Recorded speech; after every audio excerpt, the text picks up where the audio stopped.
Hello everybody, welcome once again on my channel Krishna Singh Dev. आज हम यहाँ मिल रहे हैं क्लास 12 के स्टूडेंट्स के लिए एंड एक बहुत इंपॉर्टेंट क्वेश्चन करने वाले हैं। Yes, this question relates to the revaluation account. Revaluation account जो कि कई सारे चैप्टर्स में यूज होता है, admission, retirement and death. Revaluation account हर एक बड़े क्वेश्चन का पार्ट है एंड उसके ऊपर इंडिविजुअल क्वेश्चन भी आ सकता है। तो एक ऐसा क्वेश्चन मैं आपके लिए पिक करके लेके आई हूँ जिसमें कि बहुत सारे transactions which are typical kind of transactions which come in questions आपको देखने के लिए मिलेंगे एंड ये ऑलमोस्ट ऑलमोस्ट सारे तरीके के जो ट्रांजेक्शन्स होते हैं उनको कवर करता है। चलिए, सो लेट्स गेट स्टार्टेड। यहाँ पर है क्वेश्चन आपके सामने, नॉट दिस, सॉरी, मैंने आपके साथ गलत फाइल शेयर करी। ये रही the file which I was referring to. यहाँ पर ये जो क्वेश्चन दिखाई दे रहा है एडमिशन का क्वेश्चन है, यहाँ पर लिखा हुआ है, but this is not actually the question of admission. This is the question which relates to the revaluation account and ये सारे ही chapters में आपको काम आने वाला है। यहाँ आपसे पूछा गया है पास नेसेसरी जर्नल एंट्रीज। अच्छा, इससे पहले कि मैं कुछ लिखना शुरू करूं, I will ask you people to take the screenshot of this particular question and आपने अभी तक अगर पेन एंड पेपर नहीं लेकर आया है तो वीडियो को यहीं पर पॉज करिए एंड जाइए और अपना पेन पेपर उठा लाइए, क्योंकि आपको ये क्वेश्चन मेरे साथ साथ सॉल्व करना होगा अगर आप अपनी रिवैल्यूएशन अकाउंट पे ग्रिप अच्छी बनाना चाहते हैं। तो चलिए, सबसे पहला है question. Past necessary journal entries record the following on Manan becoming a partner of Ajay Rajan who are sharing profit and losses in the ratio of 2:3. तो 2:3 का पुराना profit sharing ratio and everything is going to be shared in the old profit sharing ratio only. तो हमें नए वाले partner के ऊपर ध्यान नहीं देना है। अगर ये रिटायरमेंट या डेथ का क्वेश्चन होता तब हम देखते हैं कि पुराने पार्टनर को क्या मिलेगा।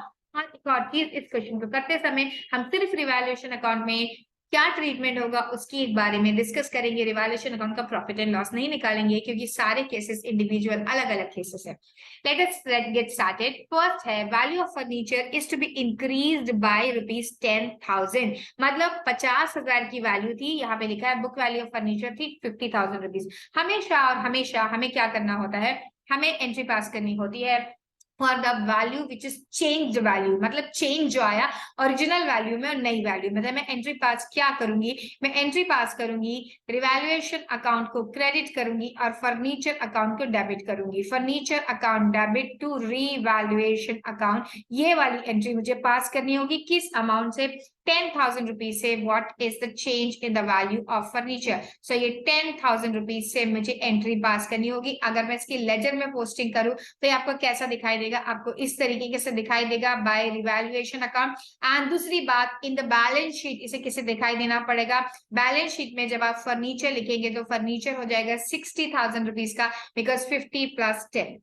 चलिए, going to the next one, value of machinery is to be increased by 40,000। By, जहां पर भी बाय वर्ड देखे तो आपको क्या करना है, आपको उतने अमाउंट से रिवैल्यूएशन अकाउंट में क्या करना है, पोस्टिंग करनी है। मतलब कि मैं एंट्री पास करूंगी, बिल्डिंग आपकी जो है, machinery, sorry not building, machinery जो है वो कितने से इंक्रीज हो गई है, मशीनरी इंक्रीज होगी 40,000 से। So machinery account debit to revaluation account में लिखूंगी ₹40,000। एंड जो मैंने यहाँ पर लिखा था उसी तरह से अगर मैं रिवैल्यूएशन अकाउंट बनाऊं तो रिवैल्यूएशन अकाउंट में मुझे क्या करना है, रिवैल्यूएशन अकाउंट में मैं लिखूंगी बाय मशीनरी ₹40,000 और बैलेंस शीट में जो मशीनरी की वैल्यू दिखाऊंगी दैट विल बी प्लस 40,000। जो भी मशीनरी की ओरिजिनल वैल्यू होगी उसमें हम लोग 40,000 प्लस कर देंगे। जैसे यहाँ लिखा हुआ है मशीनरी थी 20,000 की, इसमें मैं प्लस कर दूंगी ₹40,000। तो बैलेंस शीट में मशीनरी दिखाई देगी ₹60,000 के लिए।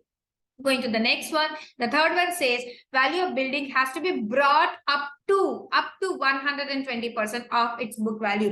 तो जो भी इसकी बुक वैल्यू है बोल रहा है उसे 120% से इंक्रीज कर दो। देखो, मैंने अभी अभी आपको बताया कि रिवैल्यूएशन अकाउंट में ओनली द चेंजेस लिखते हैं, हमें 120% की वैल्यू तो निकालनी है लेकिन उस वैल्यू को जाके रिवैल्यूएशन अकाउंट में नहीं लिख देना है। 120% की वैल्यू आ रही है ₹60,000, but we are not going to write the ₹60,000 in the balance sheet. What are you going to do? This was my number 1, this was my number 2, number 3 is here.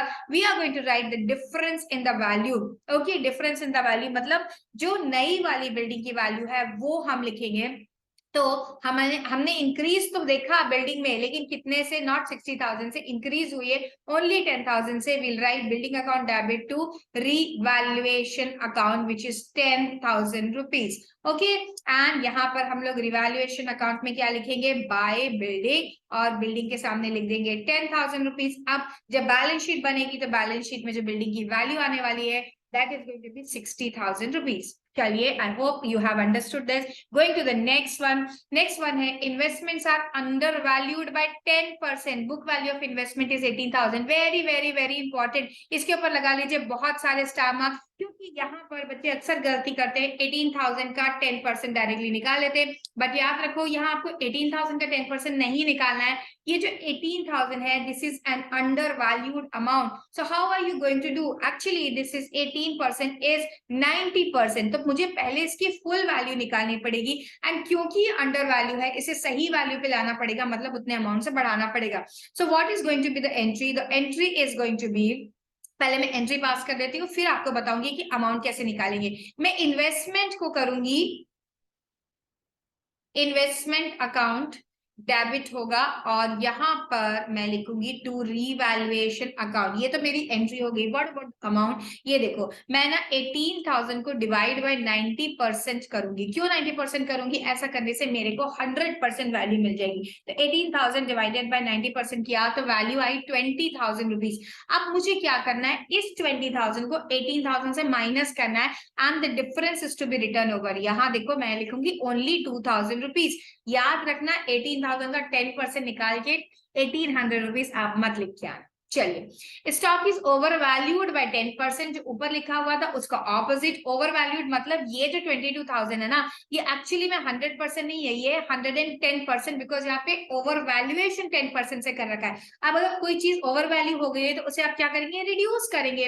तो सबसे पहले निकाल लें 22,000 डिवाइडेड बाय 110% करेंगे तो original value आ जाएगी। ये देखो 22,000 डिवाइडेड बाय 110% मैंने किया तो ओरिजिनल वैल्यू आ गई 20,000। मतलब ये जो स्टॉक है this is being over valued by how much amount, by 2,000 rupees. तो हमें क्या करना पड़ेगा, हमें करना पड़ेगा रीवैल्यूएशन अकाउंट को डेबिट और स्टॉक को करना पड़ेगा क्रेडिट। यहाँ पर हम अमाउंट लिखेंगे 2,000 रुपीज। आई होप आपने अच्छी तरीके से समझ लिया है कि अमाउंट कैसे निकालेंगे। चलिए, अब है market value of stock is 25,000 and the book value of stock is 20,000 rupees.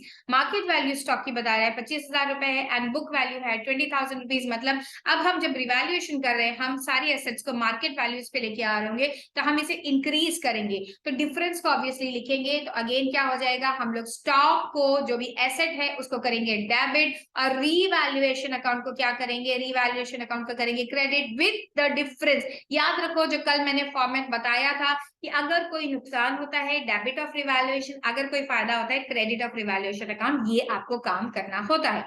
चलिए, machinery is taken by Ajay for 80,000 and book value of machinery वो 60,000। अरे वाह, फर्म को फायदा हो गया, एक पार्टनर ने मशीनरी को ले लिया। आप इसकी एंट्री ध्यान से करिए, अगर कोई पार्टनर मशीनरी ले लेता है तो आप क्या एंट्री पास करते हैं। ये देखिए, मशीनरी को आपने दे दिया एक पार्टनर को 80,000 रुपए में, वेरेज इस मशीन की जो बुक वैल्यू थी वो कितनी थी, 60,000 रुपीज थी। तो यहाँ पे जो टोटल फायदा हो रहा है वो फर्म को हो रहा है 20,000 रुपीज का। रिकॉर्ड कैसे करेंगे, हम लिखेंगे अजय कैपिटल अकाउंट। अजय ने किसको क्या किया है, टेक ओवर किया है, तो अजय कैपिटल अकाउंट को हम लोग क्या कर देंगे, डेबिट कर देंगे, और यहाँ पर लिखेंगे to machinery. Obviously machinery account close हो रहा है तो मशीनरी की बुक वैल्यू के साथ ही उसे आप क्लोज करेंगे, और यहाँ पर लिखेंगे 80। तो ये जो 20,000 रुपीज का डिफरेंस आ गया वो क्या है, एक तरीके का फायदा है फर्म को, और इस फायदे को हम लोग भेज देंगे रीवैल्यूएशन अकाउंट में। आई होप आपको समझ में आया कैसे करना है। मशीनरी अकाउंट को ओरिजिनल वैल्यू से ही आप क्रेडिट करेंगे। अजय ने जितना अमाउंट पे किया उतने अमाउंट से अजय को डेबिट करेंगे, and the difference is a balancing figure which is going to revaluation account. Going back to the question, चलिए हमने कहाँ तक कर लिया था, ये क्वेश्चन दोबारा से रिपीट हो गया यहाँ पे पेस्ट करते टाइम मेरे से, कोई बात नहीं, मैं यहाँ पर ही टिक करके अब आगे चले जाती हूँ। नेक्स्ट है 1/3 of the machinery is taken by Rajan for rupees 30,000 and balance is revalued at rupees 57 rupees 600 and the book value of machinery is 72,000। चलो सबसे पहले तो मशीन के दो टुकड़े करो, एक है 1/3 और एक है 2/3।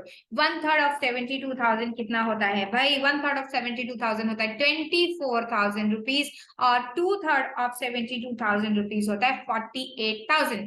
अब यहाँ पर क्या हो गया, मशीनरी रीवैल्यू हो गई 57,600। तो अगर मैं यहाँ पे 57,600 से इसे कंपेयर करती हूँ तो मतलब 9600 से मशीनरी की जो वैल्यू है, एसेट की वैल्यू क्या था ये, yes machinery, this is being increase and क्या हो गया, हम लोगों ने 1/3 जो थी, जो कि 24,000 की मशीनरी थी, एक पार्टनर को 30,000 में दे दिया। तो फर्म के बल्ले बल्ले हो गए, दोनों जगह फायदा हुआ है। यहाँ पर भी 6,000 का फायदा हुआ है फर्म को और यहाँ पर भी 9,600 का फायदा हुआ है फर्म को। तो फायदे की रिकॉर्डिंग कैसे करेंगे, let's get done with this. क्या लिखा है, हम यहाँ पे लिखेंगे सबसे पहले राजन्स कैपिटल अकाउंट, तो हम कर देंगे डेबिट, और डेबिट करेंगे हम लोग जितने अमाउंट्स उसने लिया 30,000 रुपीज से, और यहाँ पर हम कर देंगे टू मशीनरी अकाउंट, मशीनरी थी भाई 24,000 रुपए की, और यहाँ पर हम लिख देंगे रीवैल्यूएशन अकाउंट। तो 6,000 रुपीज का जो बैलेंसिंग फिगर है वो रिवैल्यूएशन में अकाउंट में चला जाएगा। Then going to the next one, अब हमने मशीनरी का जो रीवैल्यूएशन कर लिया है, मशीनरी की जो रीवैल्यू हो गई है 9,600 से वो बढ़ गई है, तो 9,600 टू रीवैल्यूएशन अकाउंट यहाँ पर एंट्री कर देंगे। In this case I will suggest you not to pass a combine entry, because combine entry आपको कई बार कम मार्क्स दिला सकती है, क्योंकि किसी किसी बोर्ड की रिक्वायरमेंट रहती है कि आप इसके लिए सेपरेट एंट्री पास करें। तो please pass this separate entry. If you have not return, pause the video over here and copy this. Okay, going to the next one. The next one is out of the amount of insurance premium which is debited to profit and loss account, 5,000 is paid prepaid insurance. Prepaid मतलब ये एक तरीके की unrecorded asset है। हमने profit and loss account के debit side में लिख तो लिया है, लेकिन 5,000 rupees should have gone to the balance sheet. तो हम इसे ट्रीटमेंट जो देंगे वो कैसे ट्रीटमेंट देंगे, हम एक अनरिकॉर्डेड एसेट है। तो अनरिकॉर्डेड एसेट मतलब कि फर्म का फायदा हो रहा है, एक एसेट पता चल गई, आप क्या करेंगे, आप करेंगे प्रीपेड इंश्योरेंस, प्री है ये, prepaid insurance account debit to revaluation account, revaluation account में क्रेडिट कर देंगे 5,000 एंड 5,000 रुपीज।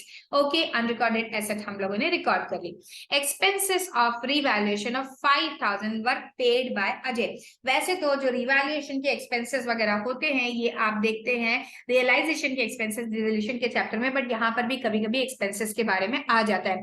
तो जो भी एक्सपेंसेस है उसके लिए हमें रिवैल्यूएशन अकाउंट को क्या करना होता है, डेबिट, और जिस भी पार्टनर ने दिया है वी अज्यूम कि ये फर्म के बिहाफ पे दिया है, तो अजय कैपिटल को मैं कर दूंगी क्रेडिट और बाद में उसे ये पेमेंट कर दिया जाएगा, उसकी कैपिटल उतने अमाउंट से बढ़ गई। देखो तो क्या करना है, रिवैल्यूएशन अकाउंट के डेबिट याद है, नुकसान खर्चा वो सब डेबिट, और जिस पार्टनर ने दिया उसे बाद में रिइंबर्स करना पड़ेगा, इसीलिए 5,000 को क्रेडिट कर दिया।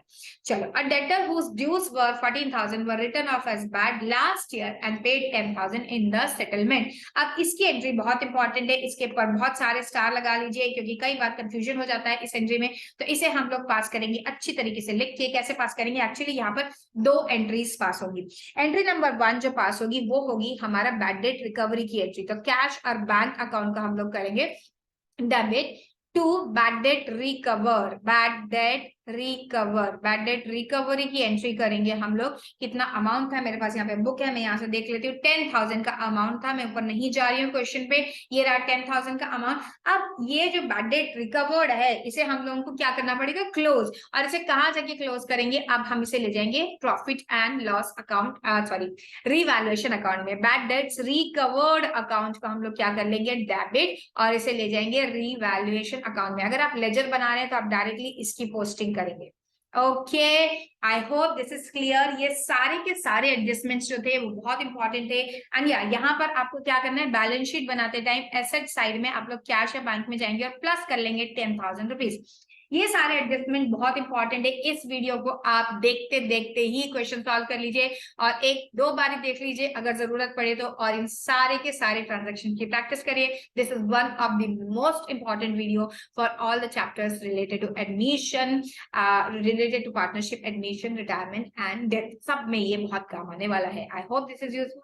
यस, चैनल पे नए हो तो सब्सक्राइब करना मत भूलो, वीडियो को लाइक एंड शेयर करना मत भूलो। फिर से मिलेंगे and we are going to discuss some more important chapters, some more important facts which you find difficult. If you want a particular topic to be covered in my videos, please comment down and लिख दीजिए किस चीज का video आप मुझसे expect करते हैं, क्या चाहते हैं कि मैं बना दूं आपके लिए। I will be more than happy to help you. चलिए मिलते हैं फिर, तब तक के लिए बाय।